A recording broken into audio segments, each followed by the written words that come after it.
and look at the mess he left behind. This looks like the scene out of an action film here on the city's south side. That's the SUV now sitting inside of the Panda Express restaurant. 8-year-old boy says he was just sitting on the bed with his hands up in the air when he was shot in the leg. Tonight, he's disabled. Now tonight, you can hear the buzz of generators here in this neighborhood in Dyer as residents are still without power. No word yet on when power will be restored. I just checked in a short time ago with fire officials who tell us once again no injuries have been reported, but they will be back out when it gets light out in the morning to assess the damage. Devontae Jackson would have been starting his first day of high school tomorrow. Instead, his family is preparing to lay the 15-year-old boy to rest. There will be a vigil here later tonight around 7 o'clock in Dalton to honor the life of Akira Boston, the 16-year-old who was murdered and gunned down here. People who were inside of the mall when this all unfolded yesterday afternoon say they saw that toddler climbing up on the display inside of the Akira store, then heard a loud crash. That little girl was then rushed to the hospital with head injuries, and she did not make it. More than 100,000. So we're going to eat at least one of them right now. We are their first customers, but as we mentioned, it's expected to really kick off here. Nearly a month ago, the family says they found that badly damaged SUV parked just a few blocks away from the scene. And I am in the engineer's seat on a massive piece of machinery. This is the big boy locomotive. This train has not been in motion in 60 years. Good evening, and that man jumped into the water here in Lake Michigan to save his daughter and never came back up. Tonight, as that family grieves the loss of a husband and a father of two, first responders are out here reminding everyone along the lakefront, though no matter how good of a swimmer you think you are, these strong winds and high waves could overtake you. Renee Padilla took the day off from work on Thursday so he could spend time with his daughters at 31st Street Beach. Take a vacation because the girls are going back to school and he wants to spend one day with them. It's not right. The father of two standing near the shore of Lake Michigan when one of his girls fell into the water. Stephanie was the one that slipped on the rocks, I understand, and she fell in, and he jumped in after her, and the girls told me right now we watched him drown. Padilla saved his daughter's life, but he never came back up. He just went down, and he's super strong, so I don't know how he couldn't fight it. The life-threatening waves, wind, and high water levels leading to red flags lining the beach. They have a red flag out, which means stay out of the water. Right now, Cook in Lake County, Illinois, and Porter in Lake Counties in Indiana under a beach hazard alert through Saturday morning. Waves as high as 6 feet and rip currents which can sweep swimmers into deep water.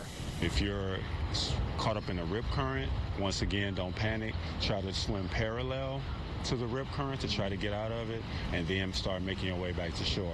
Today, Lake Michigan's water levels nearly breaking the record from 1986, sitting at just over 581 feet. The levels and the waves leading to a busy summer for the Coast Guard, who tells me they've had more than 100 search and water rescues around Chicago beaches since last October. Another reminder to take a close look at the conditions and the flags. I don't know what the world will be like without him. He was great.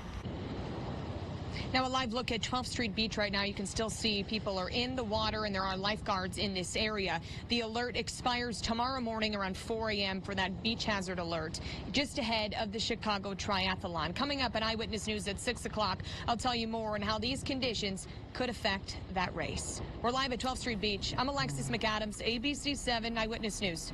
Good evening. Tonight, both CNAs still listed as eligible on the state's healthcare worker registry. That's nearly 9 months after that abuse that the 91-year-old says she's still having nightmares about. This Snapchat video shows a 91-year-old woman who suffers from dementia being taunted inside of a suburban nursing home. You can hear Margaret Mary Collins yelling out for help as two certified nursing assistants tease her with a hospital gown as she lays in her bed at the Abington Nursing Home in Glenview. In the video, you could see her arms flailing like, could my mom get out of bed and defend herself or walk away from it? No, and they knew that. Family members say those CNAs, Brian Cortez and Jamie Monteza, knew their confused mother did not like those gowns. So they recorded a reaction for their entertainment. Workers that you trusted to care for my mom, she's just a loving person, that they would come in and taunt her with the hospital gown. Today, Cortez and Monteza pled guilty to misdemeanor charges, standing before a judge who told them their behavior was unacceptable. Both walked away with supervision and a no-contact order. I wish there was more. I do feel it's an egregious act of trust. The duo was fired from the Abington nursing home. Family members do not want Monteza or Cortez to work in any other facilities. But a quick search on the state's healthcare worker registry shows that both are still listed as eligible CNAs. More than 8 months later, no notes of their arrest are listed. The family hopes the state will make those changes to stop them from being able to do this again. In my opinion, this wasn't the first go-around.